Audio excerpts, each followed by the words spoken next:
Thank you. We're back here in the SVRA paddock at the Mission Foods Watkins Glen Speed Tour. I'm with Kyle Collins. His brother was just racing with us at Portland a few weeks ago, doing really well in the B sedan. Tony Delane, you're going to have to figure this out. Your mom was explaining to me all the different last names, but it is your brother. But you're driving this beautiful Lotus 18 Formula Junior. I absolutely love these Formula Junior cars. We had a reunion here about 10 years ago. So much fun. But you're one of the younger drivers driving one of the older Formula Junior models. Explain that.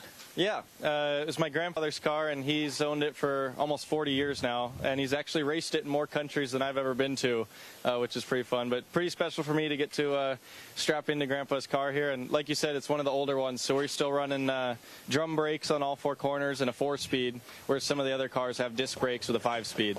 So. Yeah, just next door, we've got Robert Hemke's car here, the Cooper. He's got disc brakes. He's got a 5-speed.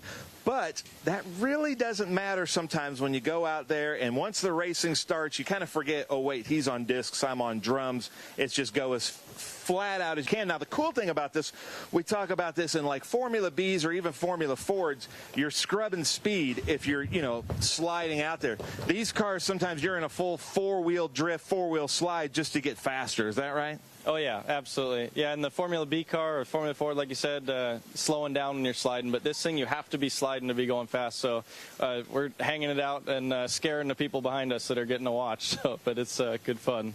Now, we got to get a shot of this. Look at how tall and skinny the tires are on these old, just hard compound tires. So that also kind of, these are the Dunlops that, Goodwood is famous for. So not a lot of grip, and you're out there sliding basically on like Pinewood Derby car tires. Basically, they're like as hard as that. But does that make it more fun? Oh, it's a blast. Yeah, the Dunlops are hard and not so soft, not very grippy, but they're very progressive in the way that they brake. And so you're just sliding, and it's very predictable. And although you don't have much grip, if you can carry the speed and get a nice slide and use the whole racetrack, you can. They're a lot faster than they look. So. Okay, so one thing I got to point out. Stay there, Lucas. We got to show this because there's a shift pattern here in the car that is totally different. And he's driving two different cars here this weekend, but that's going to, so it goes. So not like a standard H where it's first, second, third, fourth. It's actually first, second, third, fourth, and then way back over for reverse. And that's something he's got to keep in his head all weekend long in this car. But the same weekend, he's driving a completely different, what I'm going to call just a total monster. Like these things just... crazy cars. Our Grand Marshal here this weekend is Brian Redmond, who was just speaking to him backstage here. I'll call it backstage, about how crazy these cars are and some great stories. But how do you describe these things? Yeah, obviously a lot different than driving the Lotus and the 2-liter Chevron here. We got loads of power and big, wide, sticky slicks, and this thing is incredible, the things that it can do. I mean, you go into a corner so much faster than you think is possible, and it just sticks, and it compared to some other cars, we don't have all the downforce of some of the more modern cars, but when it does slide, it is pretty progressive and predictable too. So although it's fast, it is pretty sweet and nice to drive as well.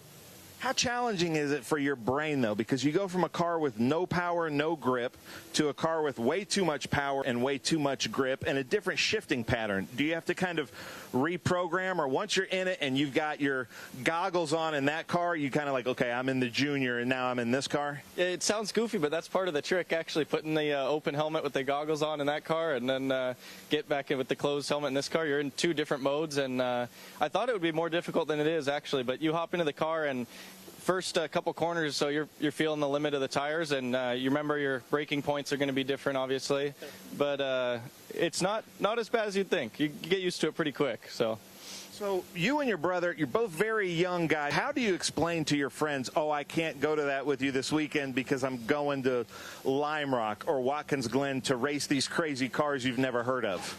Yeah, a lot of them had no idea, but the more that we keep doing it and the more they keep seeing us doing it, a lot of them have gained a lot of interest in it, actually, and have been coming out to the racetrack and stuff. So it's cool to get to share that and spread it with some more people our age. I think is good. I love it. I love it. Well, one thing I want to point out, just as a photographer, filming person, the stripes on this is the old Canon roll of film. So I love that. And then it was Oscar ran in the Can-Am back in the day, and he ran Auto World, and he had slot car tracks around his whole Can-Am car. For that was the stripes, that were the rules. So you go out, your Formula Junior in this beautiful Lotus 18. I'm going to put you on the spot. If you were to pick a favorite to drive and to race, and different personalities, which one of these two is your favorite? That's a tough choice. It is hard to choose. Part of it is track dependent. We were at Lime Rock last weekend, and the Junior around Lime Rock is just magic. That's a perfect size track, but the same here, Watkins Glen and the Chevron is the perfect track and race car combo. So I think part of it depends on the track a little bit, but it is just such a treat to get to drive both of them, for sure.